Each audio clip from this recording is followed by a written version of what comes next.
সামগ্রিকভাবে কিন্তু আমরা একটা সমাধান হবে এরকম একটা জায়গাতে এসে কিন্তু আমরা এখানে বসেছি।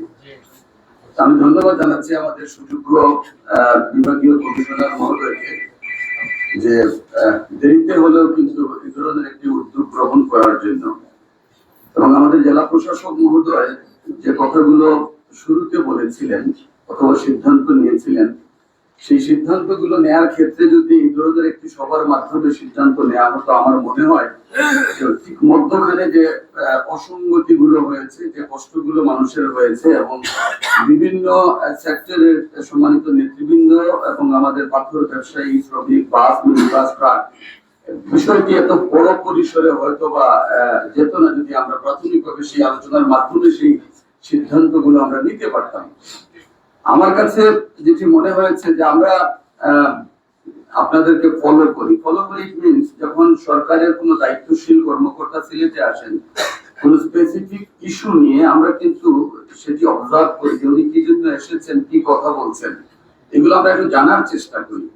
তো সেই জানা থেকে আমি যতটুকু জেনেছি যে এই পাথর কোয়ারির ব্যাপারে আমাদের মাননীয় উপদেষ্টা মহোদয় সিলেটে এই সিদ্ধান্ত দেওয়ার আগে যে কাজটি উনি করেছিলেন সেটি হচ্ছে উনি একটি কমিটি করে দিয়েছেন।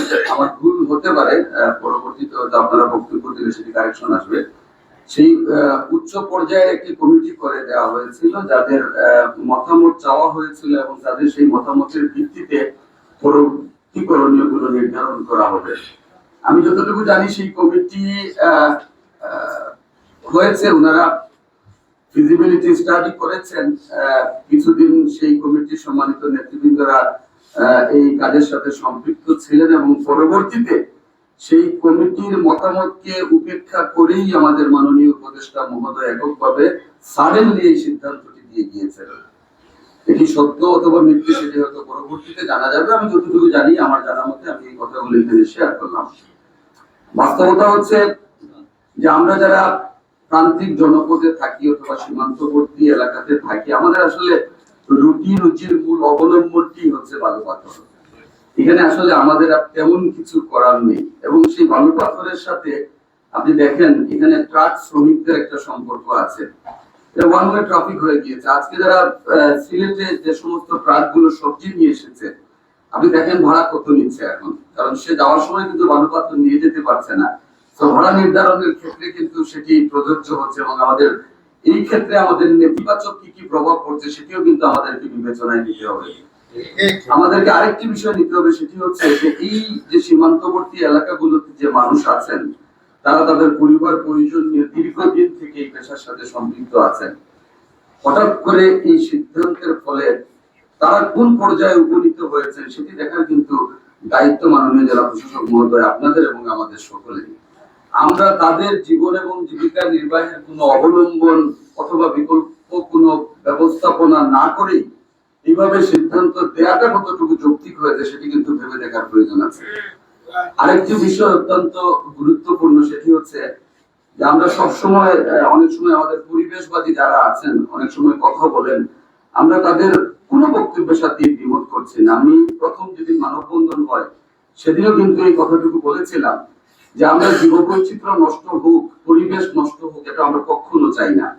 সেই জীববৈচিত্র্য এবং পরিবেশ ঠিক রেখে যাতে আমাদের এই গরিব মানুষগুলো দুমুঠো ভাত খেতে পারে, এই ব্যবস্থাপনাটুকু আমাদের করা উচিত। এবং সেই ক্ষেত্রে একটা উচ্চ পর্যায়ের কমিটি গঠন করে তাদের মতামতটুকু আমরা নেই, যে আমরা যদি এখন ইজারা দেই সেই ক্ষেত্রে আমাদের জীববৈচিত্র্যের কি ক্ষতিটুকু হচ্ছে, আর আমরা যদি না দেই সেই ক্ষেত্রে আমরা কি লাভবানটুকু হচ্ছে। এরকম একটা স্টাডির ফসল যদি আমরা জনসমক্ষে নিয়ে আসতে পারতাম, আমরা বলতে পারতাম আমাদের ভাইদেরকে যে ভাই আপনারা যে কাজগুলো করছেন এটির ক্ষতিকারক দিক এই হচ্ছে, সেটা তো আমরা জানি না আসলে কি হচ্ছে। এই তথ্যগুলো জানার অধিকার কিন্তু আমাদের আছে। এখানে একটা গ্যাপ সৃষ্টি হয়েছে, সেই গ্যাপটুকু নিরসন হোক আমরা চাই। এখানে সকলে উপস্থিত আছেন এবং এখানে অনেকগুলো কথা আমরা বলেছি, কিন্তু বাস্তব কথা হচ্ছে আমরা যদি একদম জিস্ট টার্ম দিই সেটি হচ্ছে যে এই সমস্যার সমাধান আমরা চাই।